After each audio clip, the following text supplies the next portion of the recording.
Hi, well, I finished reading the Eva and Franco Chapter 1, and I'm gonna quickly try to go over all the questions and my ideas about it. And I kept an open mind reading this book. So, who was Luther and Blizzet, and who was Darko Mavor? It was Eva and Franco's fake identities. Um, Especially Darko Mavor. They made it up like he was a famous artist using these work of art projecting like very grotesque, horrific scenes of violence, decapitations, and murder scenes, but they were all fake. I guess Eva and Franco wanted to show how they could manipulate society with making up fake people and putting their work of fake artwork to these fake people. Uh, what questions do the lives of the? Oh, sorry, I'm going through all the questions.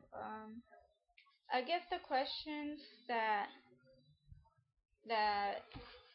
listen my word provoke us to consider about is what is reality, especially like what they stated was reality exists only in our perception.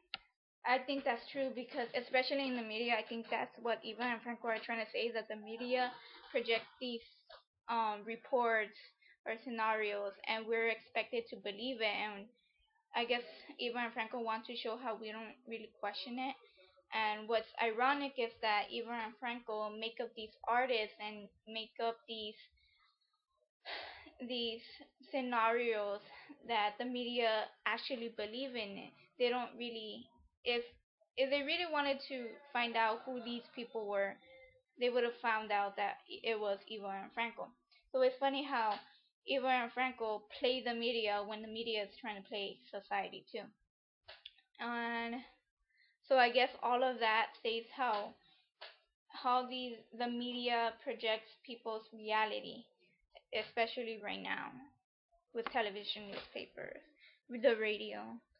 Evie and Franco, they stole famous artwork. I don't know if I'm saying them right, but Coombs, Jasper, John.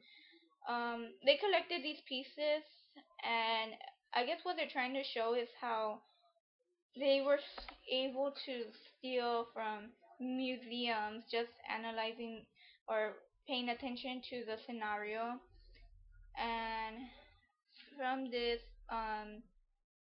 artist, I guess what Eva and Franco are trying to say about stealing artwork is, well, my interpretation is that artwork is always stolen, if you want to say that.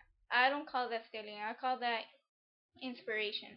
Like, for example, if you like an artwork that has an emphasis on color and you use that in your artwork, is that stealing or is that inspiration? And I see that as inspiration because we're all influenced by what we see, especially with artwork. And when we like a characteristics or a element that the artist used and we use it, then is it a crime really? Because we were inspired using it. Eva and Franco made fake newspapers and fake movie posters. I guess Eva and Franco were trying to show how easy it was making these fake reports. Um, Let me see what I put. Yeah, how anybody could really manipulate news or facts. And they focus more on the reactions of people, how people that's what I think Eva and Franco want to emphasize on the reactions of people, how people believe what they see or hear, especially if it's in a credible format, especially like the New York Times or any news that is considered reliable. So I guess they're trying to emphasize to be careful what we see. Anybody? Net was a website that has copies of websites and artwork without any credit to the artist. I guess that pissed off like a lot of people because I guess it shows how, as human beings, we get this authority over our work. Like, oh, we want to get credit for it. Live sharing is basically, I think Eva and Franco started the whole idea of Facebook, of people documenting and recording their lives and allowing people to view it publicly, especially the concept of them having like a GPS and you could see where they were at real lifetime. That's pretty much Twitter, like saying, "Oh, I'm right here at Starbucks at school," and or I just checked in here. They basically started that whole idea of reporting where you're at to people publicly. The whole portraits of Second Life avatars, what they did is they basically took pictures of digital portraits pictures of the avatars, like as if they were celebrities. So I guess what they bring up with the avatars is that people make this fake identity in the real life. They project what people want them to believe they are. In addition, to take it further, they also do it in Second Life or any virtual game. How they could be the total opposite of what they are in real life, but they do it because it's natural to them to create this fake identity so people could accept them. But I don't think they mean it in a negative way. I think that people are these different things, but where society is constructed that okay, if you're like this, you have to look like this, and people are not like that. They have multiple not personality, but multiple characteristics, and they're scared of being um they're scared of showing all these different characteristics. The whole Nike thing corporation.